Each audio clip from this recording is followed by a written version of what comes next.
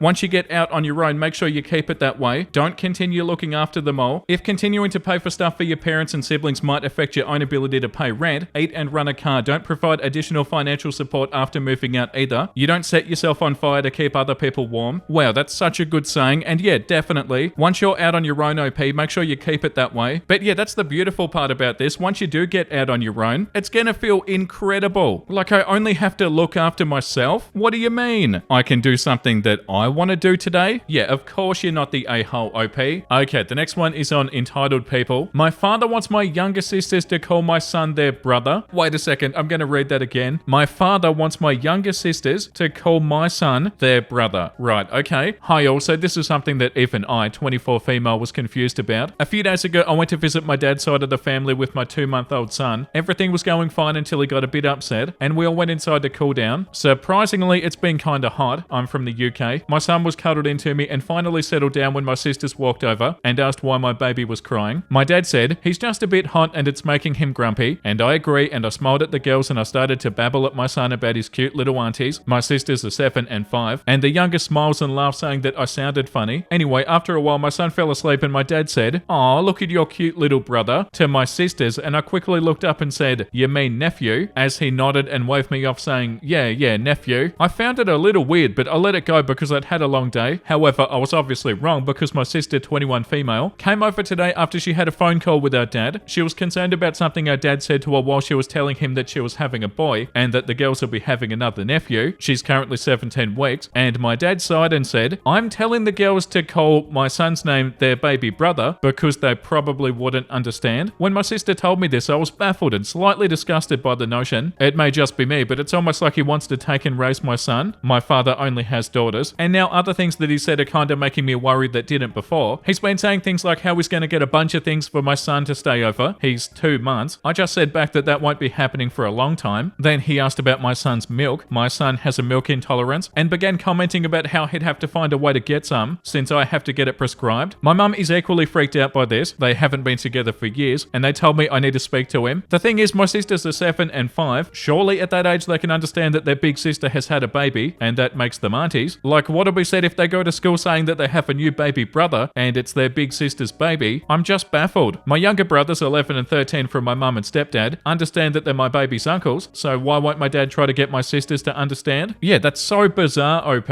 Edit, I wrote a message to my dad saying this: "Hey dad, I wanted to ask that the girls know that they are aunties to the baby, because after you accidentally said that he was their baby brother to the girls, sisters name 5 said baby brother to the baby, and it did make me a bit uncomfortable, and I don't want to come across as rude, but I would prefer that they call themselves aunties. aunties because I don't want any confusion. I didn't really know how to say it to you when I was there, but I wanted to say it now and currently waiting for a reply. Edit number 2, my dad texted me back with an apology. Not sure if he saw this because I don't know if he uses Reddit or not, but it wouldn't surprise me, so maybe, hey dad. Anyway, he said along the lines of this: hey, sorry that you feel that way. I thought maybe it'd be easier for the girls to understand it that way, but if it makes you uncomfortable, I'll stop and I'll start telling them that they're aunties and that the baby is their nephew, though I'm not sure that they'll get it. Again, I'm sorry for upsetting you. So I replied, that's all I want, thank you for understanding, and that's that. Well, I hope anyway. Thank you for all the upvotes and comments and advice. So kind of like resolved in the end? That's so confusing, OP.